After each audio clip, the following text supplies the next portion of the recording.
Den, ngapain sih bawa-bawa tongkol jagung? Ada deh, nanti Pak Oga juga tahu kok. Ya ilah Den, pakai rahasia-rahasiaan segala sih. Berat nih bawa tongkol jagungnya. Loh. Waduh, Pak Oga, awas Pak. Den, Ya, sakit Den, aduh. lagian Pak Oga nggak lihat-lihat sih. Ya udah deh, Unyil bawa sendiri aja tongkol Tenang jagungnya. Den, Pak Oga nyusul kok. Oke Safiar, standby ya. Ternyata teman-teman, Indonesia tuh di urutan kedua penyumbang sampah terbesar loh. Loh, Unyil, kamu ngapain sih di situ? Pakai bawa tongkol jagung segala. Maaf ya Safiar. Ini Unyil mau bikin wadah makanan pengganti styrofoam nih. Pengganti styrofoam. Iya. Unyil, ikut dong. Kebetulan nih teman-teman, kita ikut Unyil aja yuk. Come on. Ayo.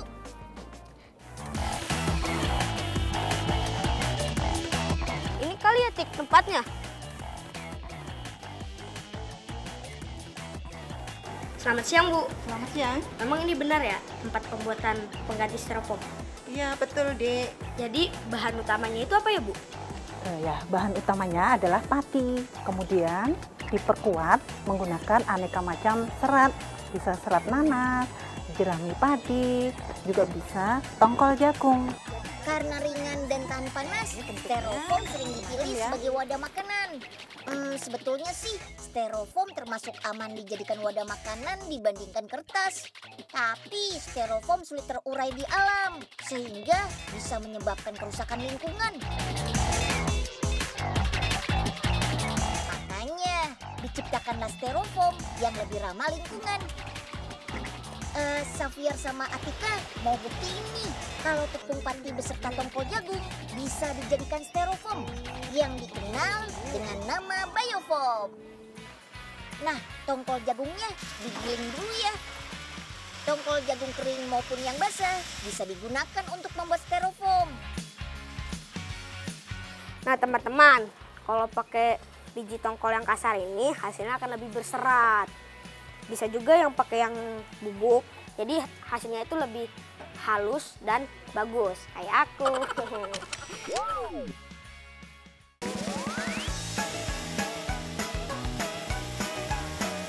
Oke deh, kita lanjut ke proses mixing nih. Nah, di sini adonan pati, tongkol jagung, dan bahan lainnya dicampur hingga seperti adonan makanan kayak gini. Wah, kayak adonan kue ya. Ini namanya proses apa ya Pak? Ini proses pembuatan biofoam dari tongkol jagung. Habis ini dicetak ya Pak? Ya, habis ini dicetak, tapi sebelum itu kita timbang dulu. Yuk, sekarang kita cetak selama 2 menitan. Suhu mesin ini mencapai 180 derajat. Jadi, hati-hati melepuh kalau kena.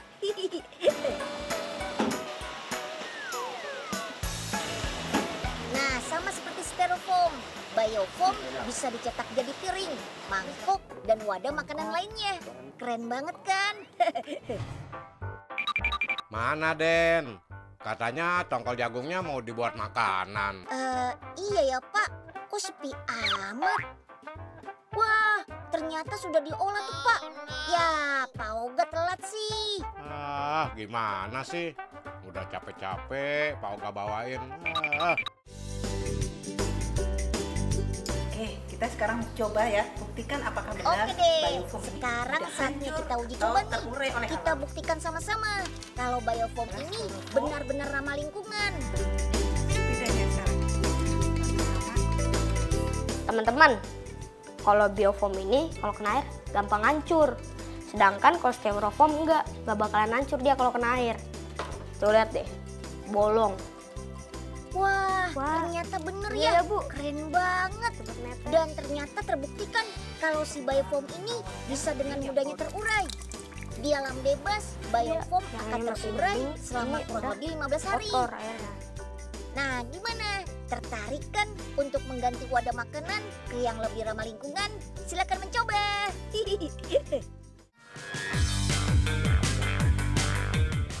Satu lagi nih, bahan alam yang mudah didapat di Indonesia. untuk dijadikan pengganti bahan kapsul? Biasanya kapsul terbuat dari gelatin hewan dan didatangkan dari luar negeri. Nah, dengan kapsul dari rumput laut, harga kapsul bisa lebih murah karena nggak perlu impor. Ayo bos, diminum obatnya. Biar cepat sembuh tuh sakitnya. Nggak mau, Nyeng. Pahit kalau puyer gitu. Emang nggak ada obat sirup apa, Nyeng? Ya elah, udah tua bos. Kayak anak kecil deh. Ayo diminum. Wih. Nyeng, yang bener aja. Masa puyernya nggak dikasih air dulu sih? Waduh, oh iya. Enyeng lupa. Aduh. Gimana sih kamu, Nyeng? Loh, kenapa Penyeng? Ini Den, abis disembur puyer sama bos Oga. Ya, lagian kan Pak Oga sudah besar. Masa masih minum puyer sih? Kapsul aja kali Pak, lebih gampang. Nah, itu Nyeng. Kapsul. Gimana sih? Ya udah, sekarang gini aja. Siapa yang mau ikut Unyil bikin kapsul? Pak Oga dah yang ikut, Den. Ayo, kemon. Tadi aja nanya yang rasa buah. Sekarang sok berani minum kapsul. Oke deh, sampai juga nih kita Pak di tempat pembuatan cangkang kapsul rumput laut. Emangnya selama ini kapsul bikinnya dari apa sih, Den? Kebanyakan sih bahan dasarnya dari gelatin Pak. Dan itu juga masih diimpor dari luar negeri. Oh gitu ya. Terus kenapa mesti diganti rumput laut? Ya selain memanfaatkan bahan alam yang melimpah di negara kita, rumput laut kan juga bisa menekan biaya alias lebih murah Pak. Tapi rumput laut yang dipakai kayak yang gimana, Den? Sama nggak sih sama rumput laut yang dipakai tukang es buah? Untuk bikin cangkang kapsul, pakai rumput laut jenis kotoni, Pak. Rumput laut jenis ini banyak tumbuh di laut Indonesia. Bahkan sejak tahun 2015, kita menjadi negara penghasil rumput laut kotoni terbesar di dunia.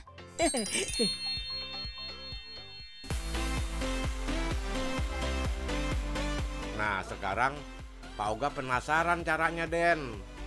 Dari rumput laut itu kok bisa jadi cangkang kapsul ya? Begini Pak, pertama ekstrak rumput laut kita campur nih dengan larutan air. Aduk deh sampai rata. Lah, kayak bikin agar-agar di rumah nih. Iya, mirip sih Pak. Habis itu masak dengan suhu 80 derajat Celcius selama 1 jam. Pokoknya sampai mengental dan tidak ada lagi gelembung-gelembung di wadah masaknya. Emang kenapa, Den, kalau ada gelembungnya? Nanti susah buat nyetaknya, Pak. Tuh, lihat proses pencetakannya. Tinggal dicelup-celup, jadi deh. Gampang banget kan? Ada 2 bentuk cetakan, Pak. Satu buat badan kapsul, dan yang lebih kecil untuk bagian kepala atau penutupnya. Proses pencetakannya harus cepat, biar larutan rumput lautnya nggak mengeras kayak agar. Tinggal dikasih sirup sama es batu deh. Seger.